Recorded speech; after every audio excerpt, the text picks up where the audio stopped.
Hey YouTube, long time seller here, and guess what? I hit the mother load today. This is Friday morning. I got up about here at the warehouse about 4 o'clock in the morning, knocking some stuff out, doing some listings, selling, and I said, let me see what they got for estate sales near me. And there's a gated community about 6 miles away from me that is really high-end gated community, really nice. There's no junk in this community at all, really nice. But anyway, there was an estate sale there, and so I ran up there, and I didn't even get there at 9 o'clock when they opened. Actually, I got there about 9:30, and you ought to see the bangers I got. I got a couple of bangers. I'm gonna start off with the cheapest, and I'm gonna build up for the save the best for last. Okay, well, we'll start off with, I'll tell you what, I'm gonna start off with this right here. This is a brand new strap. Okay, cooler strap, and look at this. It's a Yeti. This thing has not been used. It still has the cardboard on it. Apparently they bought a cooler and never used it. And you can see what I paid for it right there, $3. These are selling for about $35. That's actual sold. The next thing I got, and I paid up a little bit for this, but it's okay because of the rest of the stuff that I got. And this is a Polo Ralph Lauren, and you can see on the tag here, it's not really an old one. You know, the reason I got it, it's got the big pony on it. So granted, I probably won't make a whole lot of money off this, but because I got all this other stuff, I'm going to make a load of money off everything that I bought. The next thing I got was I found a pair of used shoes here. These are the shoes here, and this brand is Picolinos. I may butcher that wrong, but anyway, these sell really well new, and these will clean up nice. And these are like a loafer, almost between a tennis shoe and a loafer shoe here, and not a super high sale rate. I mean, sale price, but probably about 35 to 40 for these. I paid $8. So I got the Polo. I paid $62 total at this estate sale. So I've got this Polo here. The Polo will probably sell for about 30. The strap will sell for about 35, and the shoes 35 to 40. So that's 70. That's $100 right there. I'm already in the profit before I get to this. All right.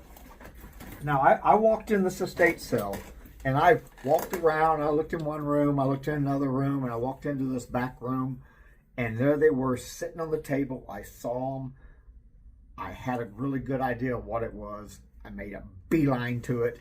And I looked down and I looked at the tag on it, the logo on the button, and I looked inside and I'm like, it's real. And I'm thinking like, okay, what are they asking for it? Well, one was $12 and one was $15. And I was like, my jaw hit the floor, man. I grabbed them, I picked them up, I threw them on my shoulder and went to do the rest of my shopping. And there were some other items similar to this in that room that was even higher end. But they knew the value of that one. They missed the value on this one. So, and basically, this is what I've got here. This is the first one here. This is a duffel. It's just a tote bag, right? See this duffel bag here? But let me show you this brand. And this is a brand to watch out for because they make clothing too and gear and stuff like that. And you find this, these things sell like, I know this brand shirt. You put it on there and you list it at a good price, take good pictures, and it's usually gone within 24 hours. The sell-through rate's phenomenal on these. But the bags are a little slower, but that's all right. But here's the brand here. Look at this. This is a genuine Filson.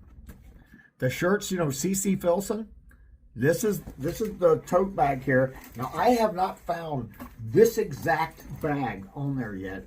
The ones similar to this were sold in sales. Actual sold ranges were $170 to $350 for this bag right here in used condition. Okay, now I got one more item here, and before I get there, I'm going to pop up on the screen and I'm going to show you the actual comp on this bag. This is an actual sold price that this exact bag sold for. All right, now you can see this bag. This is a bigger bag here. This is like a double compartment bag here. All right. And this is the same brand here. This is Filson.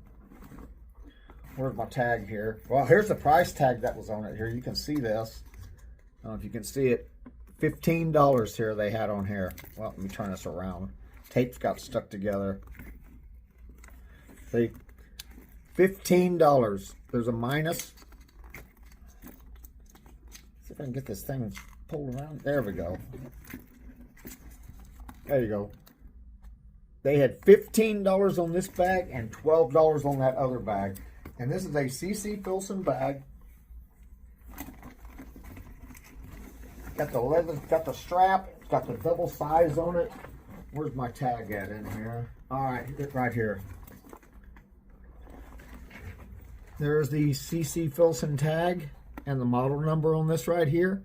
And you can see by that comp, one of these already sold for $750, and I paid $15 for this bag. I'm actually tempted to keep it, but I don't travel that much, so I travel. I do kayak fishing and bass fishing, but I don't need to drag around a $700 bag on my kayak fishing trip when I'm out in the woods and down on rivers and lakes and stuff. But anyway, so those two bags right there is going to be right at $1,000. I'm going to price the larger bag at $699, and then it'll be a sell price. And so I'll maybe take an offer or something. I'm going to take moves. The least I'm going to take for that is $500. I don't need to make all my money. I want to move it. And $500 on a $15 investment, I'll take that. The smaller bag here, I have not been able to find it. I'm finding some similar that are going for, like I say, $170 to $350 that have already sold. I did not find this exact bag, which is telling me it might be a little older. It might be a little rarer. I'm going to do a little more research, but I figured that one's going to go for at least $250 to $300 right there. So between those two bags, that's $1,000 right there, plus $100 for this other. That's $1,100 on a $62 investment. You got to know your brands. You got to get there early. And you got to know how to get in there. And once you learn this stuff by buying and selling and hunting and looking, and when you know this stuff, and I'm telling you, I saw these bags across the room, and I had an idea what they were because of everything else in the house. And here's one of the clues. I walked into the kitchen, and they had the La Creuset pots and pans in there, and these pots and pans can sell for $300 to $700 each, and they had a bunch of them. A couple of them are new in the box, and I was tempted to buy them, but they had the price up there. I may go back tomorrow and see if they're going to do a half off. They'll do me a bundle deal because I've sold those pots and pans before that I got out of a doctor's storage locker that I bought, and they sell really well. They're phenomenal. But anyway, when I walked in the house and I saw those, and I saw the artwork and the other items in the house, I knew there wasn't cheap stuff in that house. I knew pretty much everything in there was value. And when I walked in there and I saw those bags, I knew.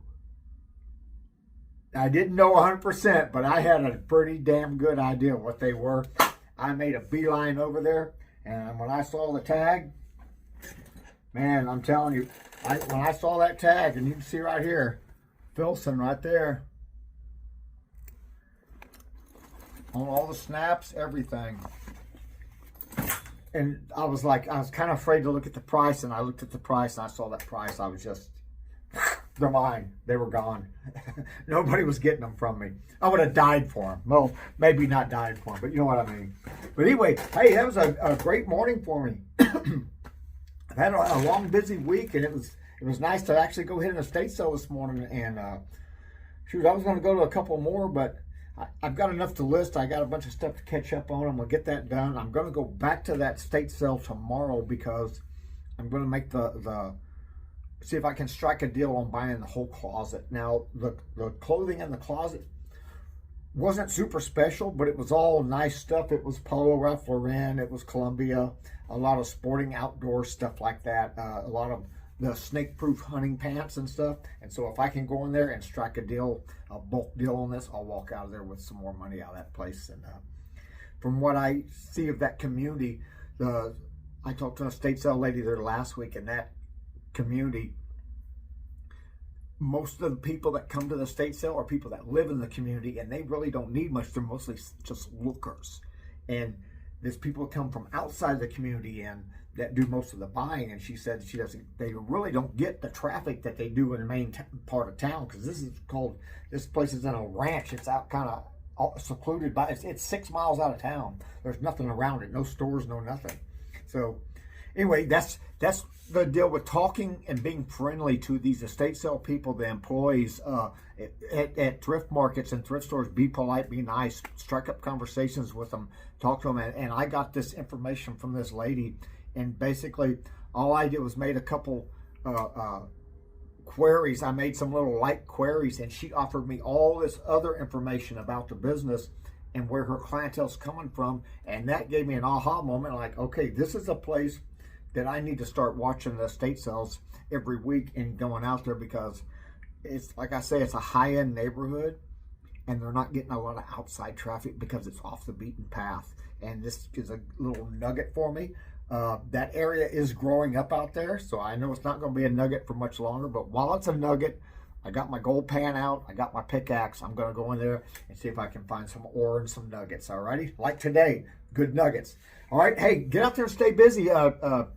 Put a little thought process to it, and remember, if you're a reseller and you're going out to an estate sale or a thrift store or anything like that, don't be afraid and don't be shy and say, oh, I'm a reseller, I don't want to let anybody know. No, you want to let these people know. If I go to an estate sale and I find the person running the sale, I always strike up a conversation with them. I've met a lot of estate sale people that own the estate sales, and they know me, they know my face, they know I'm a buyer. And when they know that, they'll make deals, because let me tell you something, at the end of an estate sale, they don't want anything left, because anything that doesn't sell, it's not money for anybody. It has to be getting rid of, and the estate sale people make a percentage off the gross sales for the family. And I believe the average up here is around 30%. It could fluctuate a little bit up and down depending on the house, the area, the estate sale company, things like that. And I have a couple friends in the business, and I will always pick their brain. And so I have an understanding of how the business works. But that's the thing, is go in there and let them know you're a seller. Let them know you're a buyer. Make it known that you're a buyer. You have money. I have cash. I'm ready to buy. And you'll be surprised at the doors that open. This lady running the sale today. I didn't know her. I'd never met her. I struck up a conversation with her while we were checking out. I asked a few questions. I made a few comments. It was nice and polite and courteous. I asked her, hey, is tomorrow going to be a half-off sale? She says, I don't know yet. And I said, well, I will see you tomorrow. She already knows I'm a buyer. She's going to remember my face because I was nice and polite and friendly. I struck up a conversation with her. And when I go in there tomorrow, I'm going to make a deal, try to make some bulk deals. I'm going to try to get the closet, and I may try to get part of that kitchen too, especially if them La Cruzette pans, pots and pans are still there, because they are high end. And there was one brand new in the box, and they had, I think, 400 marked on it, and that's a $700 or $800 pan, pot and pan in that box. And there was a bunch more on the table, and if nobody's buying them today, I might be able to go in there tomorrow and strike up a deal and maybe get everything that's left at a good bulk price. So anyway, just a little tip for you. Run out there, man, don't hide the fact that you're a buyer.